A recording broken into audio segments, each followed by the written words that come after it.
The contract is still open on the table when he slides a second folder towards me. Not a thank you, not a handshake, just paper. I look down and see my name printed at the top in black ink. Termination effective immediately. My ears start ringing. The room feels smaller. My hand is still holding the pen I used to close the deal, my knuckles white, like if I let go, something inside me will snap. I looked up at him. He won't meet my eyes. Behind the glass wall, I see a security guard shift his weight, waiting. Already notified, already scheduled. My chest tightens. The adrenaline hits before the logic does. 5 minutes ago, I was the hero of this company. Now I'm an inconvenience being escorted out. He clears his throat and gives me this thin, practiced smile, the kind men use when they've already decided you don't matter. This isn't personal, he says. I don't say a word. I just nod. Because somewhere beneath the shock, a colder realization is forming. This wasn't sudden. This was planned. My name is Mark Bennett.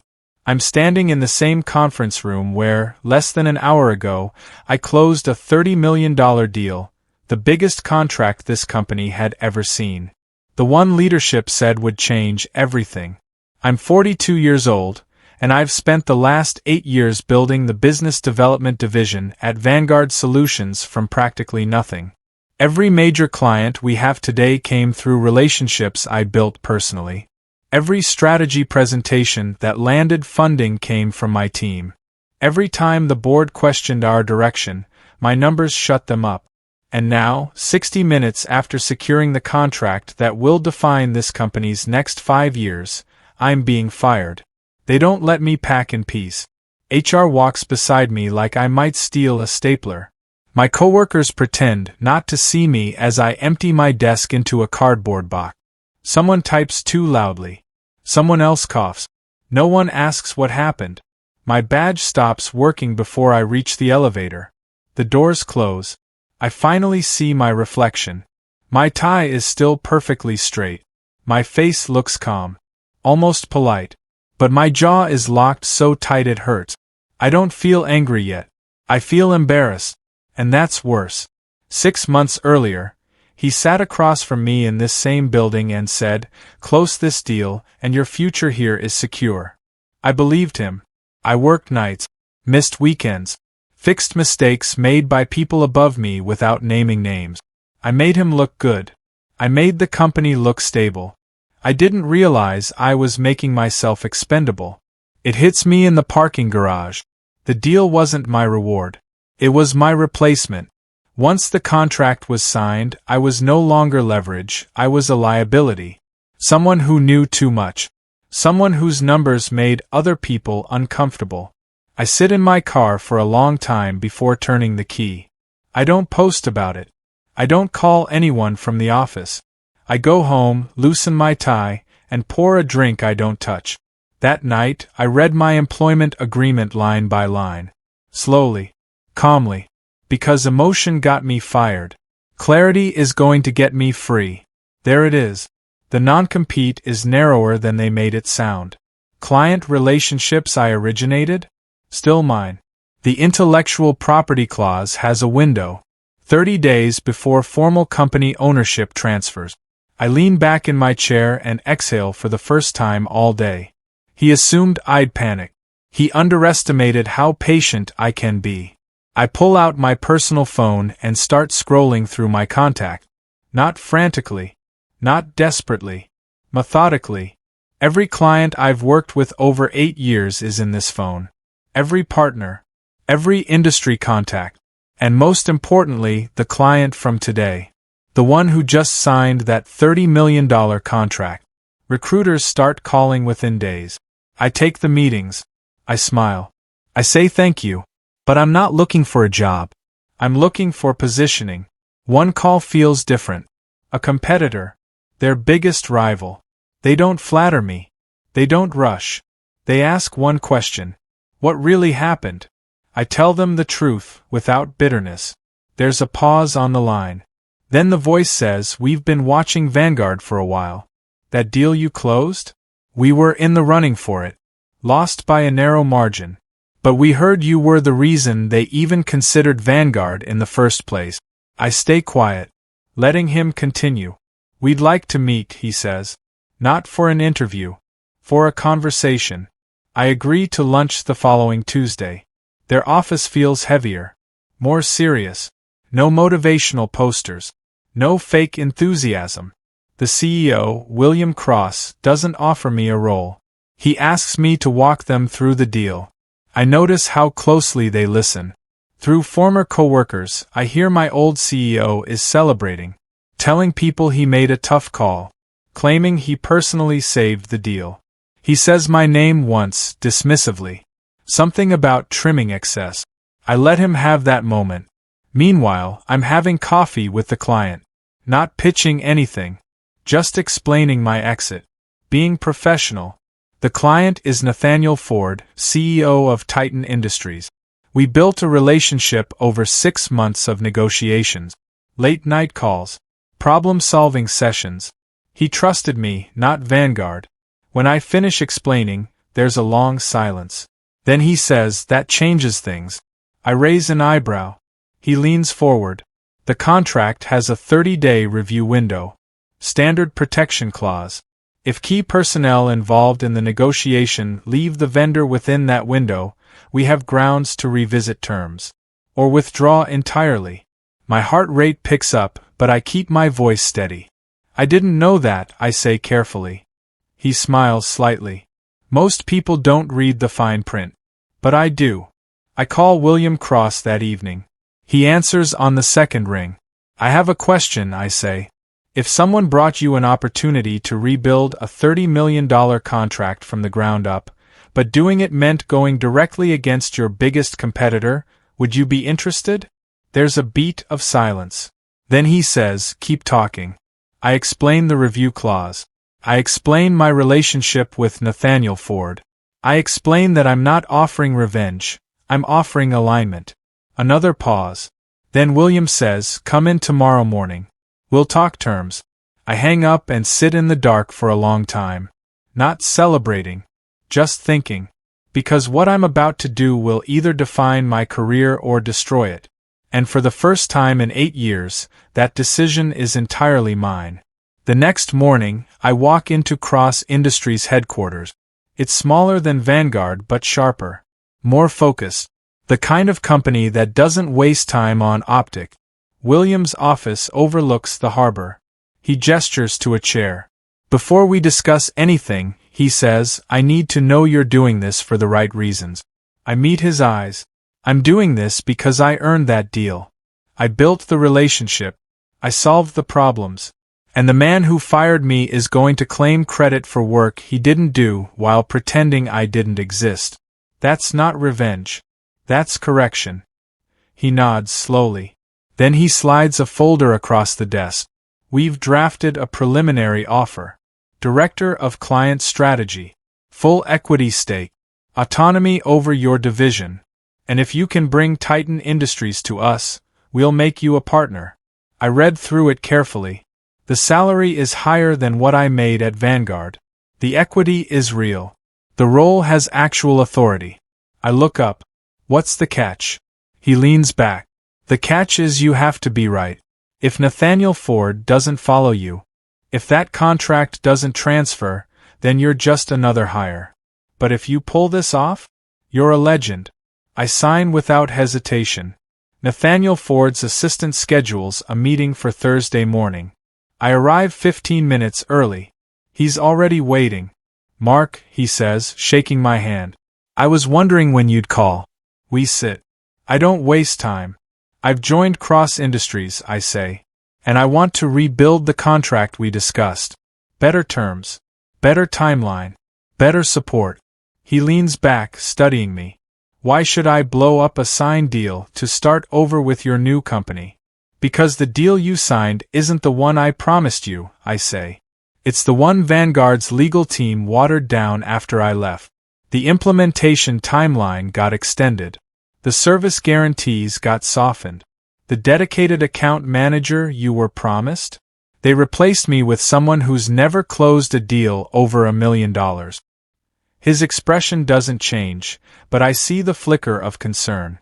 I continue. I can prove every word. And if you give me 30 days, I'll show you what that contract should have looked like. He's quiet for a long moment. Then he says, "Send me the proposal. I work 70-hour weeks for the next 3 weeks. Not because William demands it. Because I'm building something that can't fail. The proposal isn't just better, it's undeniable. Faster implementation. Lower cost. Direct access to me as the primary strategist. Penalties if we miss deadlines. Every clause designed to show Nathaniel that this isn't a sales pitch. It's a partnership." On day 28, he calls. "I'm invoking the review clause," he says. "Vanguard has 48 hours to respond. If they can't match your terms, the contract transfers to Cross Industries." I thank him and hang up. Then I sit very still. Because everything now depends on whether Vanguard realizes what's happening before it's too late. That afternoon, I get a text from a former coworker. "Emergency meeting at Vanguard. Lawyers everywhere. The CEO is losing his mind." I don't reply. I just wait. 48 hours feels like a lifetime. I hear later that the meetings got tense. Voices raised. Blame shifted. My old CEO started realizing something was wrong, but not what. He called Nathaniel personally. Tried to smooth things over. Offered concessions. But Nathaniel's response was simple. "I'm not negotiating with Vanguard anymore. I'm comparing." And so far, Cross Industries is winning. On day 30, the formal notification arrives. Titan Industries has withdrawn from their agreement with Vanguard Solutions due to material changes in personnel and service terms. They are entering a new contract with Cross Industries. The amount? $32 million. I added value. I didn't just steal the deal. I improved it. The press release drops on a Tuesday morning. Strategic partnership. Expanded scope. Same client. Different logo. I don't refresh the page. I already know what it says. William calls me an hour later. "Congratulations, partner," he says. I thank him. But I don't smile. Not yet. Because the real fallout is just beginning. Investors start asking questions. Why turnover is high. Why leadership decisions seem reactive. Why the biggest deal almost fell apart. My firing comes up in board meetings. Someone leaks an internal email where the CEO admitted, he let me go the same day I closed the contract. The optics are brutal. Vanguard's stock dips 3% in a week. Not catastrophic, but visible. Meanwhile, Cross Industries announces record quarterly growth. Our client list expands. Other prospects start calling, asking if I'm the one who brought over Titan Industries. I take those calls.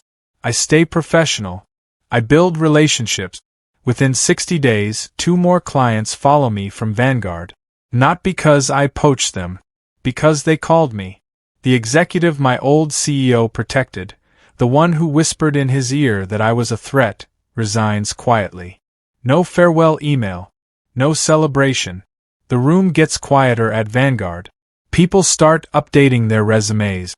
3 months after I was fired, my old CEO is called into a board meeting.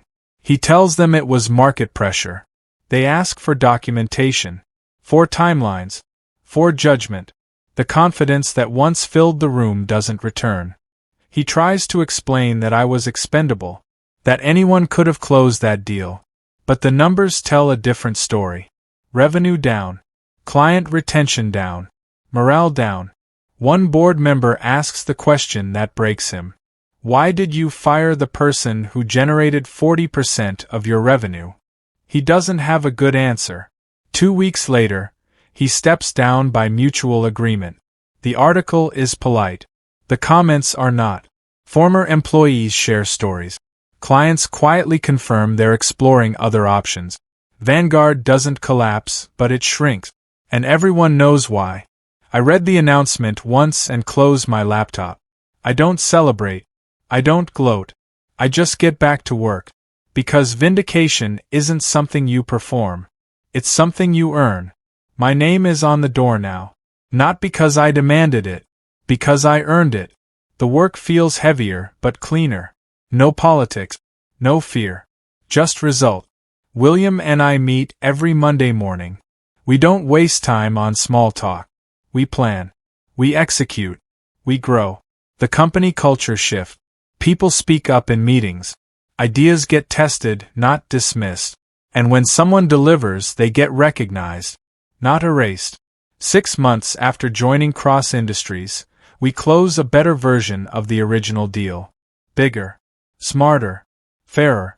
Nathaniel Ford shakes my hand across the table. This is what I wanted from the beginning, he says. I sign last and sit back, letting the moment settle into my bones. No one can take this one from me. That evening, I drive past Vanguard's headquarters. The lights are on. People are still working late. I don't feel sorry for them. But I don't feel triumphant either. I just feel free.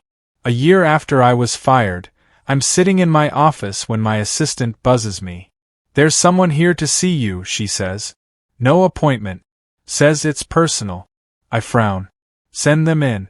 The door opens. It's him. My old CEO. He looks smaller somehow. Tired. His suit is expensive but slightly wrinkled. His confidence is gone. I don't stand. I don't offer my hand. I just wait.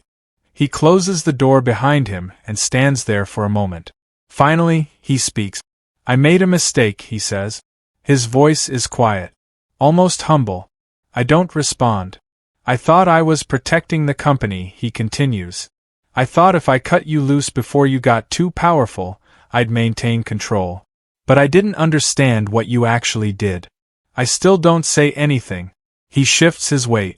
I'm not here to ask for forgiveness, he says. I just wanted you to know that I understand now. You weren't a threat. You were the foundation. And I destroyed it because I was afraid. I lean back in my chair. You're right, I say. You were afraid. And that fear cost you everything. He nods slowly. I know. There's a long silence. Then he asks, do you ever regret it? Taking the deal? Burning the bridge? I think about it.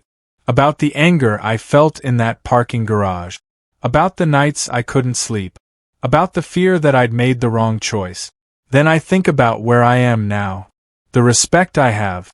The control over my own work. The knowledge that no one can take this from me. No, I say. I don't. He looks at me for a long moment. Then he nods again. I didn't think so. He turns to leave. Then he pauses at the door. For what it's worth, he says, you would have been a better CEO than I was. I don't respond. He leaves. I sit in the quiet for a while. Then I turn back to my work. Because the truth is, I don't need his validation anymore. I already have mine. 2 years after I was fired, Cross Industries is named one of the fastest growing companies in the industry. We've tripled our client base. Our revenue has increased by 220%. And I'm no longer just a partner. I'm the Chief Strategy Officer. William retires at the end of the year. He's 68 and ready to spend time with his grandchildren. Before he leaves, he calls me into his office one last time. I'm recommending you to the board, he says. For CEO. I blink. William, I start. But he raises a hand. You've earned it, he says. Not because you brought over one deal, but because you've built something sustainable. You've changed the culture. You've made people believe in this company again. That's what a leader does. The board votes unanimously. I'm named CEO in January. The announcement makes industry news. The comments section is full of people who remember what happened at Vanguard. Some call it justice. Some call it karma. I call it growth. My first act as CEO is to restructure the compensation system. Performance-based equity. Transparent promotion criteria. Protections against arbitrary termination. I build the company I wish I'd worked for 8 years ago. We grow carefully. We don't chase every deal. We invest in people, not just projects. And when someone delivers, they get recognized. Publicly. Permanently. 3 years after I was fired, I get an email from Nathaniel Ford. He's retiring. Titan Industries is merging with another firm. But he wanted to reach out personally. You changed my business, he writes. But more than that, you showed me what integrity looks like under pressure. I'll never forget that. I read it twice. Then I save it. Not because I need the validation, but because it reminds me why I do this work. Not for revenge.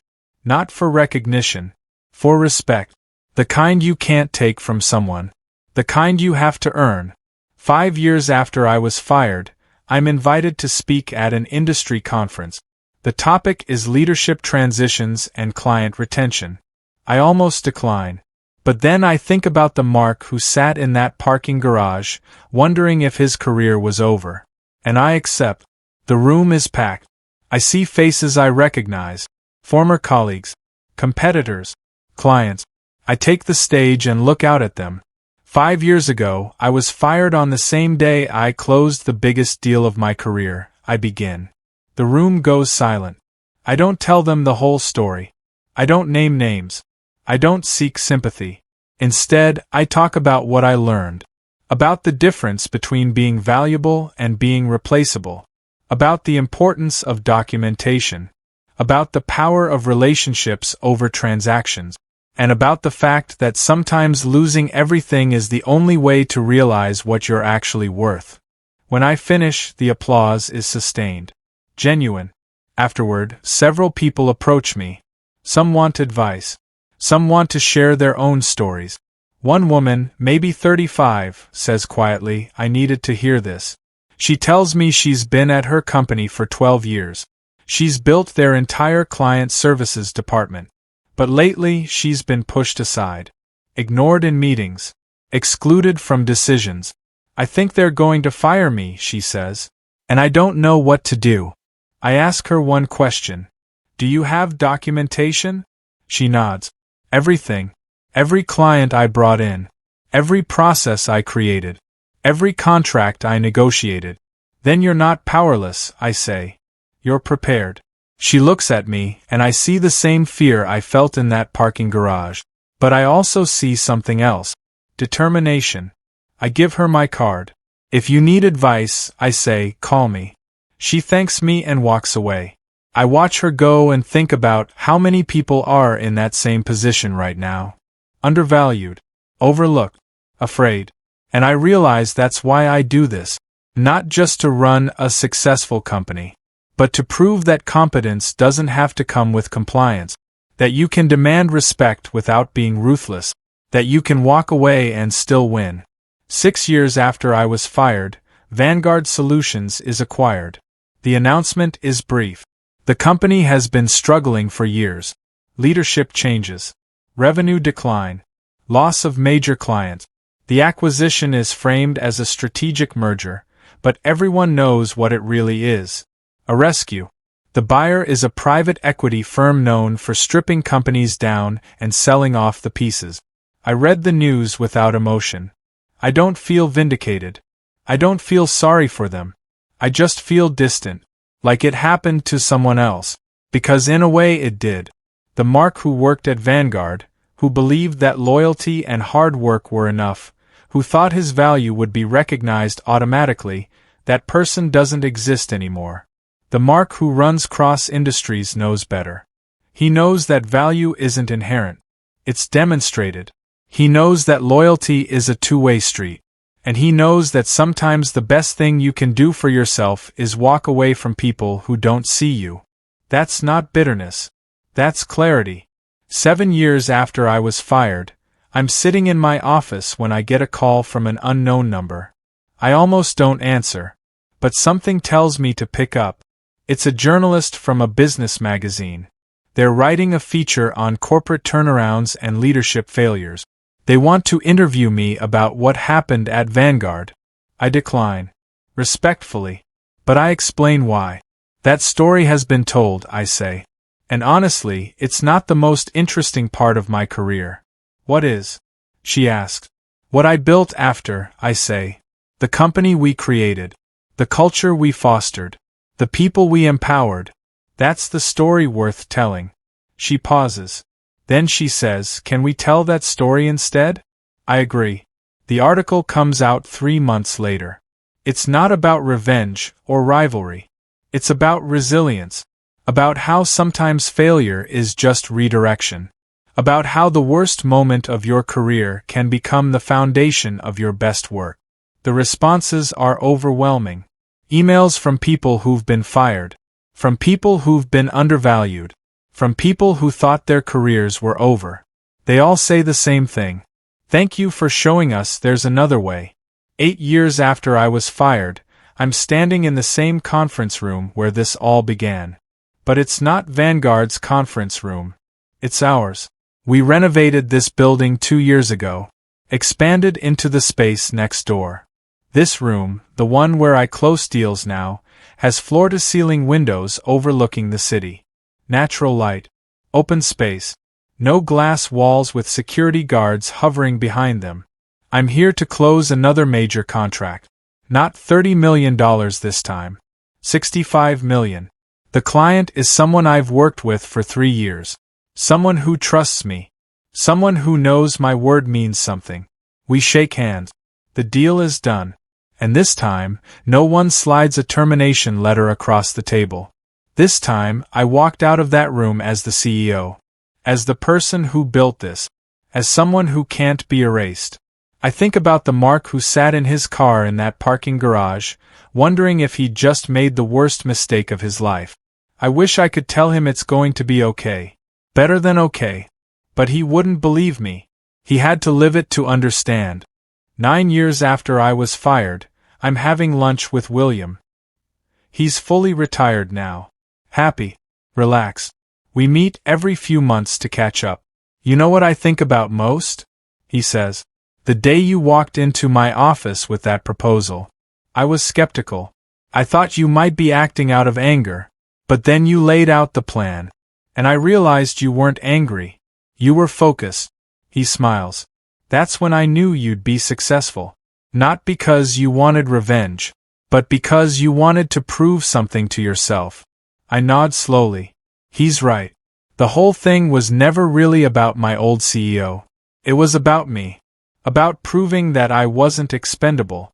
That I wasn't replaceable. That I had value independent of any company name or title. And once I proved that, the rest didn't matter.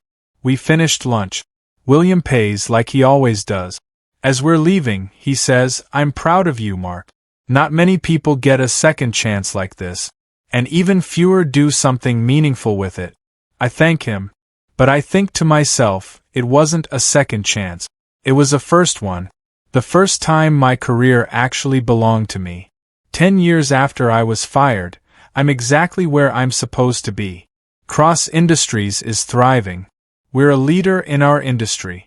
We've built a reputation not just for results but for integrity. For treating people like they matter. For recognizing that companies are only as strong as the people who build them. I still think about that day sometimes. The folder sliding across the table. The security guard waiting. The badge that stopped working. But I don't think about it with anger anymore. I think about it with gratitude. Because that firing was the best thing that ever happened to me. It forced me to stop waiting for someone else to recognize my value. It forced me to bet on myself. It forced me to build something that couldn't be taken away. My old CEO lost everything trying to control people. I gained everything by knowing when to walk away. The truth is, the day he fired me wasn't my downfall. It was the first moment my life actually belonged to me. And I've been building it ever since.